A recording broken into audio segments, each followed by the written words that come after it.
I am now happy to announce that there will be no income tax payable up to income of 12 lakh rupees.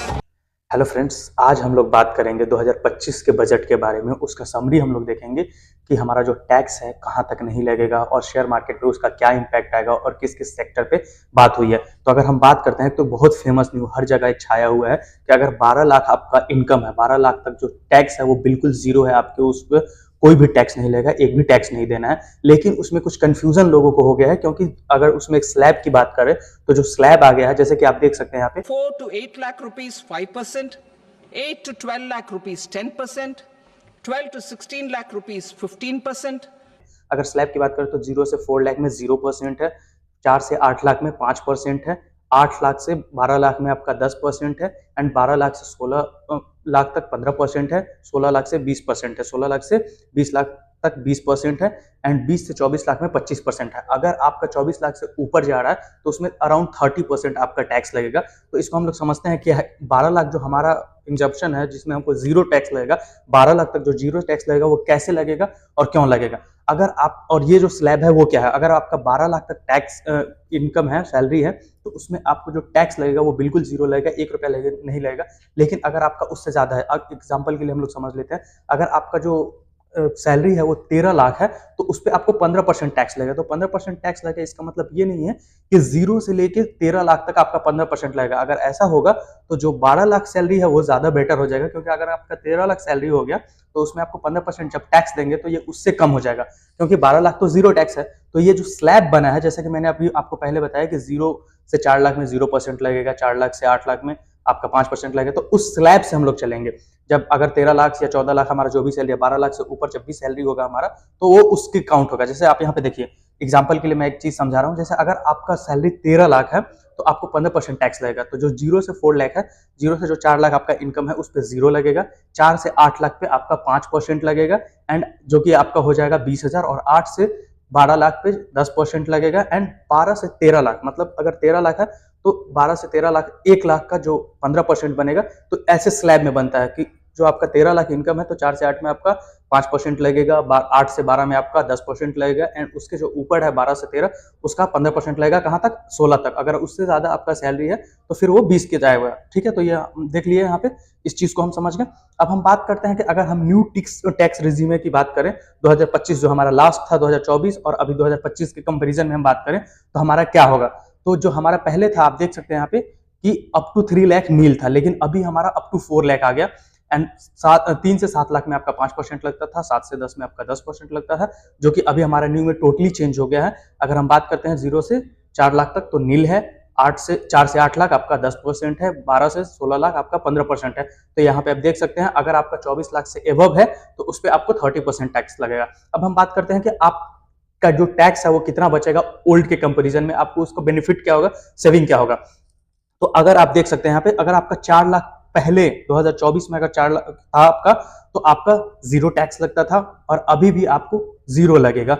2008 की बात करें तो आपका 23,000 लगता था, और अभी के हिसाब से जो है वो जीरो टैक्स लगेगा। मतलब कि आपका सेविंग जो हो गया यहाँ पे 23,000 हो गया। अब 12 लाख की बात करें तो जो 2024 में था वो आपको 71,000 का टैक्स लगता था, और अभी जीरो लगेगा, क्योंकि 12 लाख तक जीरो है। इसका मतलब जो अमाउंट आपका सेविंग हुआ वो 71,000 आपका जो सेविंग हो गया, एंड 16 लाख पे आपको 1.53 लाख लगता था, जो कि अभी 1.13 लाख लगेगा। तो इसमें आपको 40 लाख का सेविंग हो गया। अगर हम ऐसे ही मैक्सिमम की बात करें 30 लाख की, तो 5.9 लाख पहले लगता था, और अभी आपका 4.7 लाख लगेगा, जो कि आपका सेविंग होगा वो 1.14 लाख, मतलब 1 लाख से ज्यादा आपका सेविंग हो जाएगा उसके कंपैरिजन में अगर हम बात करें तो ये हमारा टैक्स का जो मेन चीज है ये है। तो इस कंफ्यूजन से आप निकल जाइएगा कि हमारा 12 लाख तक कोई टैक्स लगेगा। जो हमारा यहाँ पे स्लैब दिया, ये स्लैब उसके लिए एप्लीकेबल है अगर आपका जो सैलरी है उससे ज्यादा जा रहा है, उसके बियॉन्ड जा रहा है, मतलब 13 से ऊपर जा रहा है तब जाके आपका, 12 से ऊपर जा रहा है तब जाके आपका ये जो टैक्स है वो उस स्लैब में आएगा, और उस स्लैब के हिसाब से कैलकुलेट होगा, और फिर वो आपका टैक्स लगेगा। अब हम बात करते हैं कि इस बजट में जो फोकस एरिया है उसमें कौन कौन सा फोकस एरिया बात हुआ है। तो इसमें मेजरली 4 फोकस एरिया बात हुआ है: एग्रीकल्चर, एमएसएमई, इन्वेस्टमेंट एंड आपका एक्सपोर्ट, 4 पे ज्यादा चर्चा हुआ है और हम बाकी बात करेंगे कि शेयर मार्केट पे इंपैक्ट क्या पड़ा है। सबसे पहले हम लोग सेक्टर वाइज एक एक करके देख लेते हैं। अगर हम एग्रीकल्चर की बात करें तो एग्रीकल्चर में देखिए आपको जो एरिया है, जैसे कि यहाँ पे बताया गया आत्मनिर्भर इन पल्सेस पे काम करेगी, जिसमें कि हमारा जो भी पल्स है वो सारा 6 साल के अंदर हम उसको लॉन्च करके उसको हम काम करेंगे। ठीक है, इसका मिशन है गवर्नमेंट का कि हम 6 साल के अंदर उसको लॉन्च करेंगे। उसके बाद आप देख सकते हैं मखाना बोर्ड इन बिहार में मखाना बोर्ड का ये हुआ है कि हम वहां से लाएंगे। एग्रीकल्चर में ये बात हो रहा है, मिशन इन कॉटन प्रोडक्टिविटी पे बात हुआ है। इनहैंस क्रेडिट थ्रो केसीसी, किसान क्रेडिट कार्ड लिमिटेड, इसको क्या किया गया है कि बढ़ाया गया है, 3 लाख से 5 लाख किया गया है। एंड उसके बाद अगर हम बात करते हैं urea plant in Assam, urea plant को आसाम में बैठाया जाएगा, जो कि 12.7 लाख मैट्रिक टन का सेटअप होगा।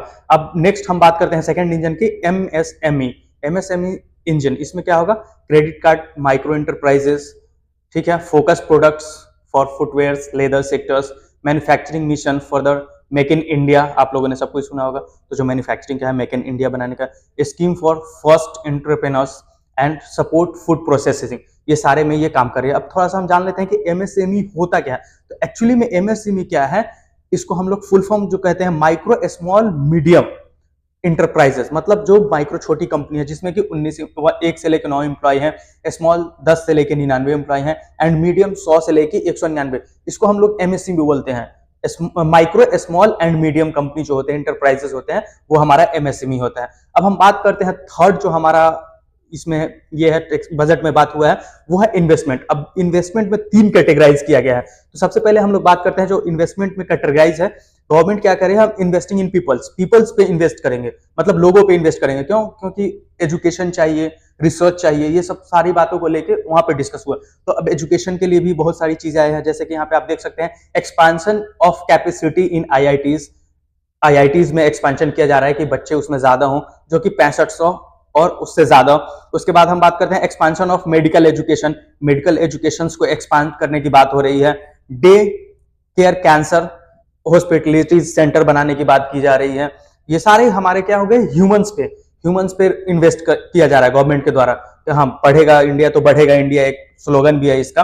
तो इसीलिए ये एजुकेशन पे कर रहे हैं, मेडिकल में, आईआईटीज में। उसके बाद हमारे हेल्थ से related like cancer hospital, cancer of excellence in centre of excellence in AI for education के लिए काम कर रही है। अटल थिंकिंग लैब्स एंड कुछ लैब खोलने की बात कर रही है तो ये सब चीज इसका इन्वेस्टमेंट ऑन पीपल के अंदर आ रहा है। और जो भी इसका डिटेल है, इसका जो पीडीएफ है, मैं उसका लिंक इसका डिस्क्रिप्शन में डाल दूंगा, तो आप लोग वहां से भी इस चीज को देख सकते हैं। अब नेक्स्ट बात करते हैं जो हमारा सेकंड है, इन्वेस्टमेंट का सेकंड जो कैटेगराइज है वो है इन्वेस्टमेंट इन द इकोनॉमी पे गवर्नमेंट इन्वेस्ट करना चाह रही है। वो जो इसका इन्वेस्टमेंट है वो इकोनॉमी पे भी है। तो पहला है न्यूक्लियर एनर्जी पे ये काम कर रही है, न्यूक्लियर एनर्जी पे काम करेगी विकसित भारत के लिए। विकसित भारत एक उसका ये है पार्ट है, उसके लिए काम करेगी, उसको बढ़ाने के लिए। शिप बिल्डिंग में काम करेगी इकोनॉमी के लिए। उसके बाद ये करेगी ग्रीनफील्ड एयरपोर्ट्स इन बिहार। और एक चीज आप इसमें देख रहे होंगे कि बिहार की बहुत बात हो रही है, मतलब एक स्पेसिफिक बिहार के लिए ये बात कर रहे हैं, क्योंकि इस बार बिहार के लिए बहुत कुछ दिया है। जैसे कि अभी एयरपोर्ट्स के लिए बात हो रही है, मखाना प्रोडक्शन जो हो रहा है वो भी बिहार के लिए किया जा रहा है। टूरिज्म ऑफ एम्प्लॉयमेंट ग्रोथ, ठीक है, उसके लिए भी काम कर रही है। Support of state for infrastructure, और यह स्टेट को इंफ्रास्ट्रक्चर के लिए भी सपोर्ट करेगी इकोनॉमी को बढ़ाने के लिए।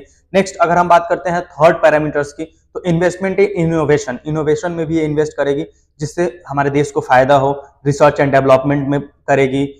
उसके बाद पीएम रिसर्च का फेलोशिप भी आएगा, जिसमें कि ये 10,000 fellowship technological research in IITs IIC with the enhance financial support के साथ उनको रिसर्च करने के लिए मौका देगा फेलोशिप में। अब बात करते हैं deep tech fund, deep tech में भी काम करेगी। ज्ञान भारतम मिशन, इस पे काम करेगी। तो मतलब इसका जो मेन टारगेट है इन्वेस्टमेंट में 3 कैटेगराइज में किया है, इनोवेशन में किया है जो हम लोगों ने देख लिया, एंड इकोनॉमी और पीपल, ये 3 लोगों पे ये इन्वेस्ट करेगा। अब हम लास्ट बात करते हैं एक्सपोर्ट, क्योंकि इंडिया का जो एक्सपोर्ट है अभी उतना ज्यादा नहीं है और एक्सपोर्ट से अर्निंग आना चाहिए। तो ये कंपनी ये इंडिया क्या कर रही है कि अपने एक्सपोर्ट पे भी काम कर रही है, तो उसके लिए एक्सपोर्ट प्रमोशन मिशन लाएगी एंड भारत ट्रेड नेट। तो एक्सपोर्ट में ये काम करेगी और अपने जो इंडिया से माल जाता है वो ज्यादा एक्सपोर्ट करने की कोशिश कर रहा है। अब हम बात कर लेते हैं कि सेक्टर वाइज हमारा क्या इंपैक्ट आएगा, क्योंकि ये चार चीज तो एकदम यहाँ पे बात हो गई है कि हाँ इस सेक्टर पे ये काम कर रहा है। जैसे कि आप देख सकते हैं फोकस जो एरिया है इसका बजट में एग्रीकल्चर, एमएसएमई एंड इन्वेस्टमेंट और एक्सपोर्ट्स, ये चार इसके मेन जो बजट्स में एरिया फोकस रहे जिस पे चर्चा हुआ ये हुआ। लेकिन स्टॉक मार्केट में और भी कुछ सेक्टर्स हैं, उस पे क्या इफेक्ट आएगा और उसका क्या होगा, तो हम लोग अब इसके बारे में बात करते हैं सेक्टर वाइज इंपैक्ट क्या करेगा। तो आप देख सकते हैं इसमें बहुत सारे सेक्टर्स हैं जिसपे काम करेगी और जिसका चर्चा हुआ उस बजट में।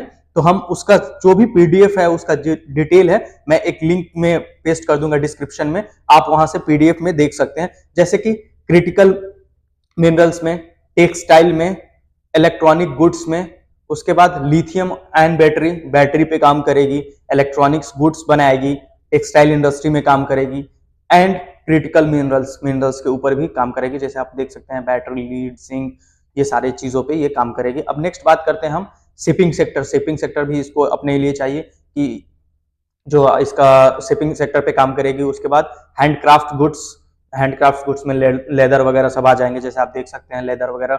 उसके बाद टेलीकम्युनिकेशन पे भी इसका काम आएगा। ये सारे जो है इस पे सेक्टर पे इम्पैक्ट पड़ेगा स्टॉक मार्केट में। तो मेनली इस बजट में जो फोकस रहा है गवर्नमेंट का, यही सब फोकस रहा है और सबसे ज्यादा जो चर्चा हो रहा है वही इनकम टैक्स जो हमारा है 12 लाख तक वो हमारा जीरो है। Thanks for watching, please like and subscribe my channel. Okay, bye bye.